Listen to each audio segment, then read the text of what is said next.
अब आप देखिए, यहीं से आगे बढ़ते हैं, यहां से हम आगे बढ़ते हैं। अब आपको पढ़ना बहुत ज्यादा है, तो पढ़ना ज्यादा है तो आपको कौन कौन सी चीज करनी होगी। जब आपको पढ़ना ज्यादा है और अपनी स्किल को डेवलप करना है, दोनों एक दूसरे से मिले हुए हैं। जब आप ज्यादा पढ़िएगा तो आपकी स्किल सुधरेगी। तो स्किल आपको डेवलप करना है जो आपको पसंद आता है और जिससे दुनिया पर प्रभाव पड़ता है। दोनों चीज होनी चाहिए। अगर आपके पास कोई स्किल ऐसी है, जैसे आप जेब काट लेते हैं, जेब काटते हैं, बहुत चालाक होते हैं जेब वाले, जेब काटने वाले, पिक पॉकेट। पता चला आप खड़े हैं, आपके जेब से पैसे निकाल लेंगे या जेबें काट देंगे, आपको पता नहीं चलेगा। तो वो भी एक स्किल है। लेकिन क्या वो स्किल दुनिया पर पॉजिटिव इफेक्ट डाल रही है, पॉजिटिव इंपैक्ट कर रही है? वो एक तरीके से अपराध है, क्राइम कर रहा है। अब कोई जेब में पैसा लेके जा रहा है, मान लीजिए उसकी जेब में 5,000 रुपया है और उसकी मां घर बीमार है, वो करा रही है, उसके लिए उसे दवा लेने जाना है, डॉक्टर के पास जाना है, और पिक पॉकेट मिल गया, जेब काटने वाला मिल गया, गाड़ी में, बस में, कहीं मिल गया, और उसने आपकी जेब उड़ा दिया, और उड़ा दिया 5,000 रुपया आपका गायब। अब आप जो जा रहा है, जिसका जेब कट गया, और उसकी माँ घर में क्या कर रही है, बीमार है, मर जाएगी, दवा नहीं जाएगी। तो अब पिक पॉकेट ने अपनी कला का प्रयोग कर दिया, उसका पैसा उड़ा दिया। तो क्या ये पॉजिटिव इफेक्ट है? क्या ये ज्यादा प्रभाव है डालने वाला स्किल है? तो हमें ऐसे स्किल के बारे में नहीं सोचना चाहिए, न डेवलप करना चाहिए। हमें कौन सी स्किल डेवलप करना है? जिसमें हमको आनंद आता है, उसको करने में हमको आनंद आता है, और फिर इसके बाद दूसरे दुनिया पर, दूसरे लोगों पर बढ़िया प्रभाव पड़े। ये कहता है दो चीज, read a lot and develop your skill. दो चीज कहते हैं बिल गेट्स। और बिल गेट्स इस समय दुनिया के चौथे नंबर के सबसे धनी आदमी हैं। पहले कुछ दिनों तक तो नंबर 1 पर रहते थे, लेकिन ये संसार ही ऐसा है, आता जाता कोई बदलता रहता है। अब इलान मस्क जो है वो दुनिया के सबसे जीनियस माने जाते हैं, रोज नई नई चीज करते रहते हैं। तब इलान मस्क जो है नई नई चीज करते हैं, तो नई नई करेंगे तो जाहिर सी बात है कि वो सबसे धनी भी हो सकते हैं। जेफ बेजोस हैं, वो भी हैं, मार्क जुकरबर्ग हैं, ये भी हैं। तो अब ऐसे ऐसे लोग, हमेशा कंपटीशन है। अगर आप कंपटीशन की भावना यहाँ नहीं रखोगे तो फिर जीवन में आपके पास कंपटीशन रहेगा ही नहीं। अब किसी से कह दीजिए पढ़ने से क्या फायदा है, तो उससे पूछो कि तुम्हें पैदा होने से ही क्या फायदा है। तुम्हारे बिना कौन भारतवर्ष जो है सूख रहा था, समुद्र सूख जा रहा था यहाँ का। आप पैदा हुए तो कोई न कोई आपको काम दिया गया है ना, प्रकृति द्वारा दिया गया है, गॉड द्वारा दिया गया है। आप उस काम को ढूंढिए, कौन से काम करने लायक हम बेहतर है ना।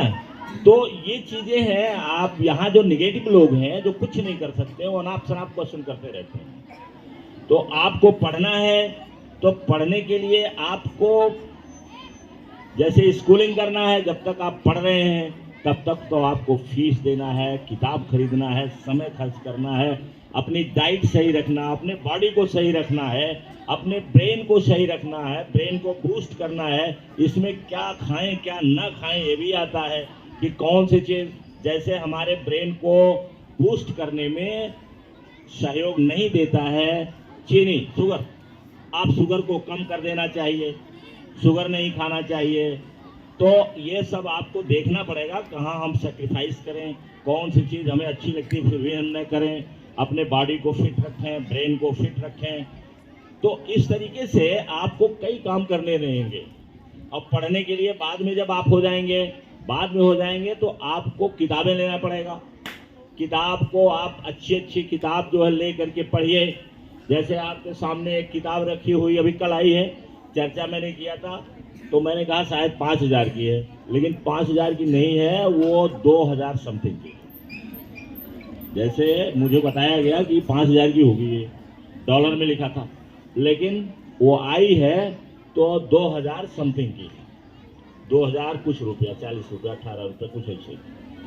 तो अब ये किताब आपको लेना पड़ेगा, 2,000 की किताब लेना पड़ेगा, 5,000 की किताब लेना पड़ेगा, 500 की किताब लेना पड़ेगा, 1,000 की किताब लेना पड़ेगा, तब तो पढ़ पाओगे।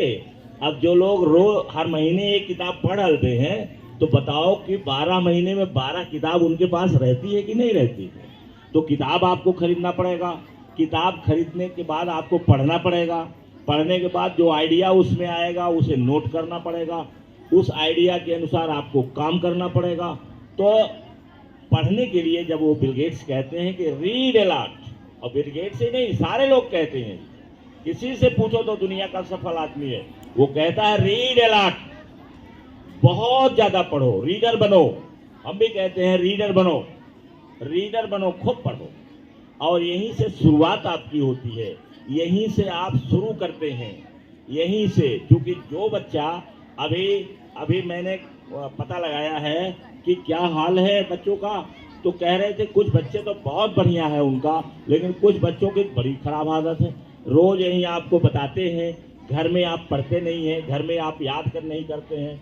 याद करने की क्षमता विकसित होनी चाहिए, यहीं से आप बचपन से ही याद करने की क्षमता विकसित करो, अपने आप नहीं आ जाएगा ये।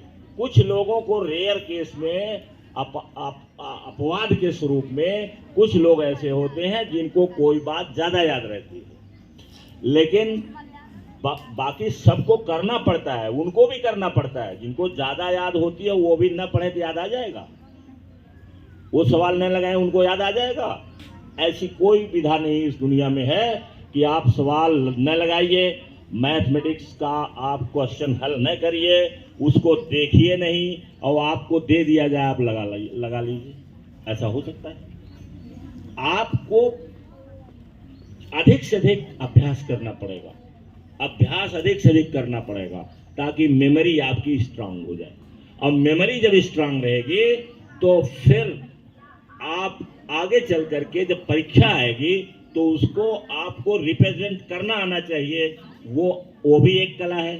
जैसे हमको बहुत याद है, लेकिन कॉपी पर लिखते समय हम अच्छा ढंग से नहीं लिख पाते हैं, हमारी राइटिंग अच्छी नहीं बनती है, हम लिख नहीं पाते हैं, या उस समय हम भूल जाते हैं, कहीं गलतियां कर देते हैं। और एक व्यक्ति है जो उसको, एक लड़का एक लड़की है ऐसा कि जो बहुत अच्छे ढंग से लिखती है, वो एकदम कॉपी देखने के बाद जो एग्जामिनर है वो मोहित हो जाए कि यार गजब का ये लड़का है कि लड़की है, गजब का है ये, कैसे देख तो लिखती है उसी चीज को। तो अब उसका वो ज्यादा सफल होगा ना। तो वो भी एक कला है, याद करना भी एक कला है। तो पेपर पर लिखना, आपके आंसर शीट पर लिखना भी एक कला है। अब जो जितना ज्यादा कला विकसित कर ले जाएगा उतना ही ज्यादा दुनिया में सफल होगा।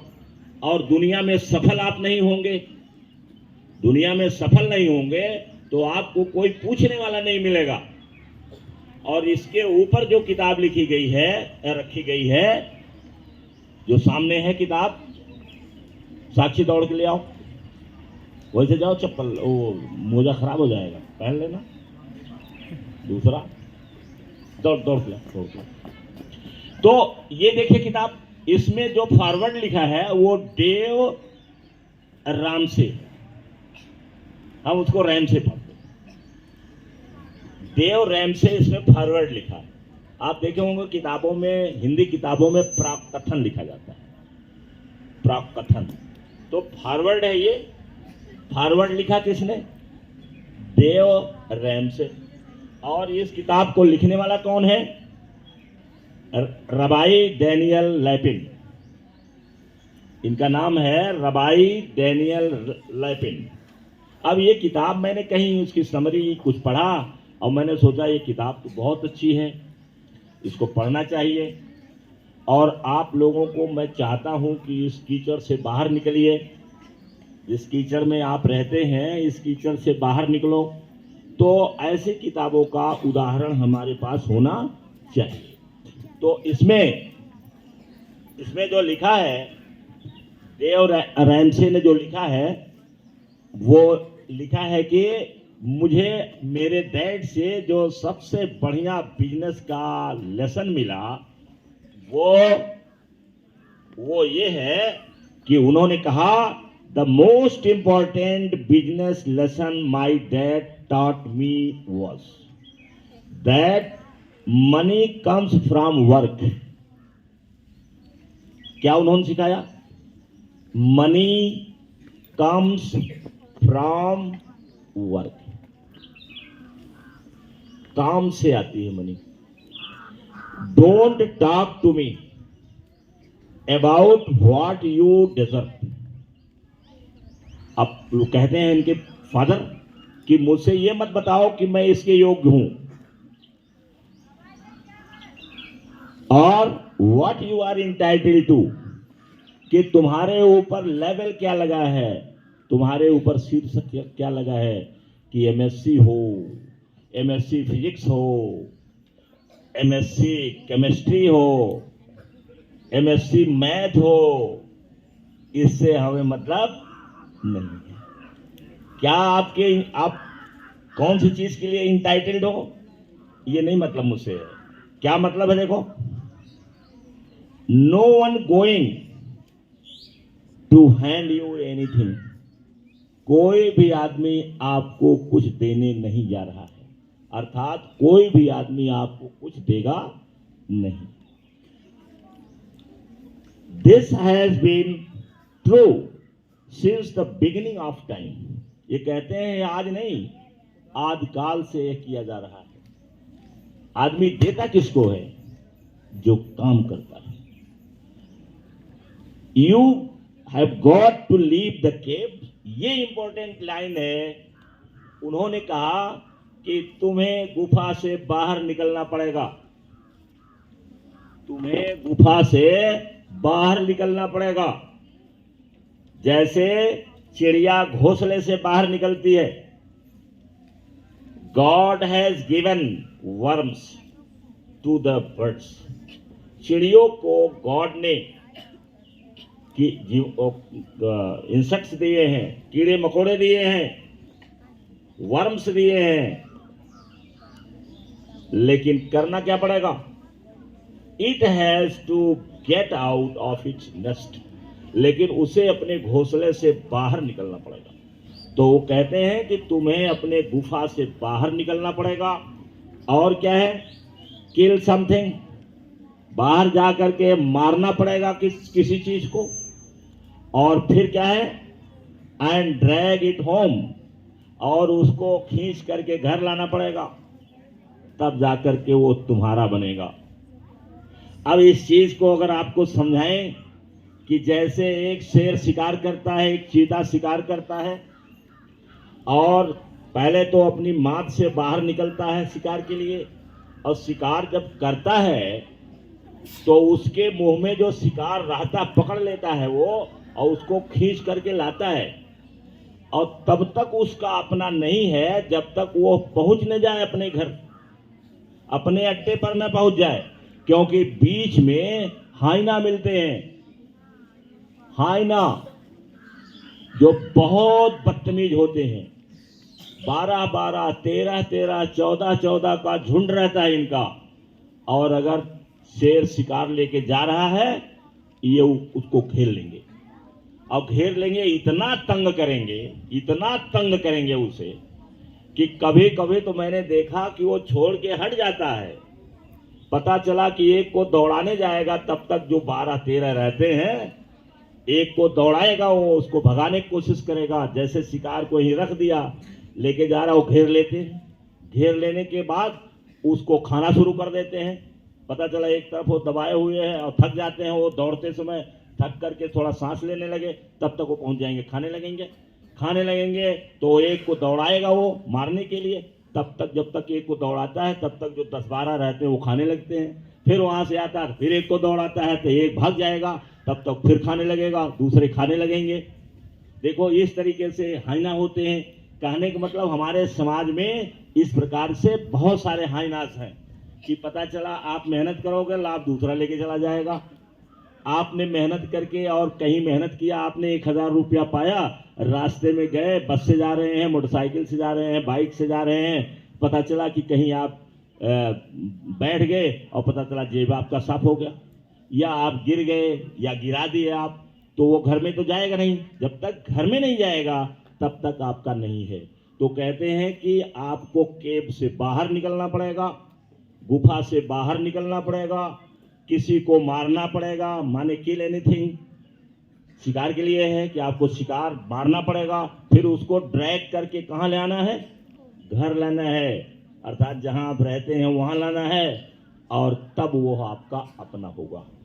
तब उसको आप अपना समझिए, तब आप उसको अपना समझिए। वो इतना कहा कि ये हमारे लिए बहुत बड़ा लेसन हमारे डैड ने दिया है, और जब ये लेसन आपको मिलता है और आप उसको फॉलो करते हैं तब जाकर के आप सफल होंगे। इतनी चीजें आपको बताते हैं, ध्यान से सुन लीजिएगा, नोट करिए उसको। ऐसा नहीं है कि केवल सुन लेने पर ये भूल जाता है। सुनिए ध्यान से और उसको नोट करिए। फिर किताबें पढ़िए आप, अपनी किताब, उसमें भी बहुत सारे ज्ञान की बातें हैं। हमारे कोर्स में है, बहुत चीजें हम लोगों ने सीखा है अपने कोर्स में से। कोर्स को पढ़ते हैं, उसमें बहुत सारी चीजें हमें रहती है। तो हम अपने पहले तो हम कोर्स की चीज पढ़ें, मैथ बढ़िया लगाएं, इंग्लिश को खूब पढ़ें, साइंस को खूब पढ़ें, हिंदी को कुछ खूब पढ़ें, उर्दू पढ़ें, अरबी पढ़ें, जो भी आपको उपलब्ध है सब आप ढंग से पढ़िए और पढ़ करके उसको फॉलो करिए, अभ्यास करके उसको अपना बनाइए। इस किताब में बहुत कुछ है, लेकिन अगर हम पढ़ करके अपना नहीं बनाएंगे तो इससे हमें कुछ फायदा है? तो इसलिए पहले उसको पढ़िए, पढ़ने के बाद समझ करके याद कर लीजिए, नोट बनाइए, नोट करिए, और नोट करने के बाद उसको अपना बना लीजिए। इतना अभ्यास करिए कि आपका अपना हो जाए, तब वो आपका अपना है ना। तो क्या कहा उन्होंने, आपको केव से बाहर निकलना पड़ेगा, किसी चीज को मारना पड़ेगा, और फिर उसे ड्रैग करके खींच करके लाना पड़ेगा, और तब जब घर में आ जाएगा तब वो आपका अपना। तो किताब आपकी अपनी है, मैथ आपका अपना है। जब उसको खूब अभ्यास करके अपने पास रख लोगे तो वो आपका अपना बन जाएगा। मेरी समझ से आप बहुत कुछ समझ गए होंगे, और ढंग से आप पढ़ाई कीजिए, और ढंग से आप परीक्षा दीजिए, और ढंग से आप रहिए, घर में खाइए पीजिए ढंग से। और मैं चाहता हूँ कि आप सफल होइए, और आपको दुनिया बदलना है, दुनिया बदलना आपको है। कल आंचल से मैंने कहा, शाम को मैं उसके घर चला गया था, मैंने सोचा कहीं कल भीगने का ही हो, बीमार न पड़ जाए, तो आंचल के घर चला गया। मैंने कहा बेटा तुम्हारे ऊपर बहुत बड़ी जिम्मेदारी है, और जिम्मेदारी ये है कि तुम्हें ये जो समाज है इसको चेंज करना, बदलना है। अब कहने पर नहीं कोई सुनेगा, कुछ बनो बढ़िया, तब ये सब जब कहोगी तो सुनेगी। वेल्दी बनो, पावरफुल बनो, तब जाकर के दूसरा आदमी आपकी बात सुनेगा, नहीं तो नहीं। कोई बहाना ढूंढेगा, वो आपकी बात न मानने का बहाना ढूंढेगा। तो thank you very much, I hope do well, thank you.